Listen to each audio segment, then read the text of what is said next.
ஜனவரி 31 என்ன நாளுன்னு உங்க எல்லாருக்கும் தெரியும்.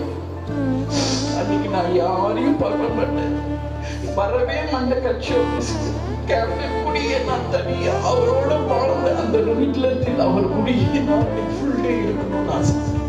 இனிமே அந்த நாள் என் லைஃப்லயே கிடையாது, முடிஞ்சு போச்சு. அந்த நாள் இனிமே லைஃப்லயே கிடையாது. நான் வரவும் மாட்டேன், அன்னைக்கு கட்சி ஆபீஸ்க்கு நான் வரவும் மாட்டேன், உங்க யாரையும் நான் பார்க்கவும் மாட்டேன். அந்த ஒரு நாள் எனக்கு தயவு செஞ்சு நீங்க எல்லாரும் ஹாலிடே கொடுத்துருங்க. என் தொண்டர்களுக்கு தெரியும், என் கண்ணிலிருந்து வர ஒவ்வொரு துளி கண்ணீரும் கண்ணீர் இல்லை, அது ரத்தம் மாதிரின்றது உங்களுக்கு தெரியும்.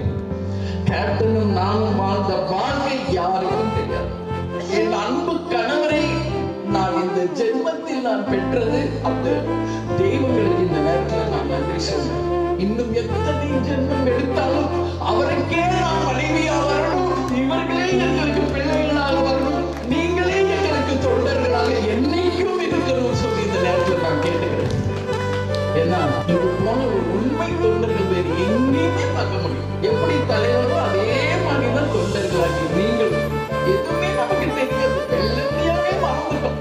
சூழ்ச்சின்னா என்னன்னு தெரியாது, மற்றவங்க ஏமாத்துறதுன்னா என்னன்னு தெரியாது, அவர்களுக்கு துரோகம் பண்றது என்னன்னு நமக்கு தெரியாது. இந்த எல்லா சூழ்ச்சியும் இன்னைக்கு தலைவர் மாற்றதுனாலதான் இன்னைக்கு நம்மளுடைய பாதை எங்கேயோ மாறி போயிடுச்சு. ஒண்ணு மட்டும் உங்களுக்கு சொல்றேன், நீங்க ஏதோ என்னை ஜான்சி தாண்டின்னு சொல்லுவீங்க, ஏன் இப்படி சொல்றீங்கன்னு கூட நான் யோசிப்பேன். அந்த குழந்தைய முதுகில் தூக்கி வச்சுட்டு அந்த போர்ல வென்று, அந்த போர்ல மிகப்பெரிய வெற்றியை அந்த ஜான்சி ராணி பெற்றாங்க. தலைவர் நமக்காக கொடுத்துட்டு சென்ற அந்த பணியை உங்ககிட்ட சொல்றேன்.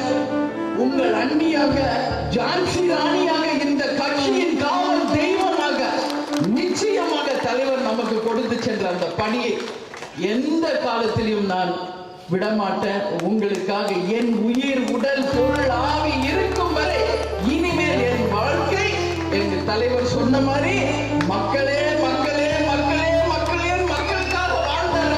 அந்த மக்களுக்காக தான் இனிமேல் எங்க வாழ்க்கை, மக்களுக்காக தான் வாழ்க்கை. இந்த 30 நாள் இந்த சடங்குகள் எல்லாத்துக்கும் நான் பொறுத்துக்கிட்டு இருக்கேன். தலைவர் எப்படி போனாரு ஒரு கிராமமாக, அது போல உங்களோட ஒவ்வொரு கிராமத்துக்கும் நான் வருவேன், ஒவ்வொரு கிராமத்துக்கும் வருவேன், அத்தனை மக்களையும் சந்திக்க போறோம். தலைவர் என்ன நம்மளுக்கு சொல்லிட்டு போயிருக்காரோ அதை நிச்சயம் நாம செய்ய போகிறோம். அதுல எந்த மாற்று கருத்துமே கிடையாது. ஏன்னா அதற்கு எல்லாம் மேல இந்த உட்கார்ந்து இருக்காங்க பாருங்க, எங்கள் தொண்டர் படை. அவங்களுக்கு கேப்டனை தவிர ஒண்ணுமே தெரியாது. அவங்களுக்கு உயிர், உடல், பொருள், ஆவி, வாழ்க்கை எல்லாமே கேப்டன் தான். அவங்களுக்கு எதுவுமே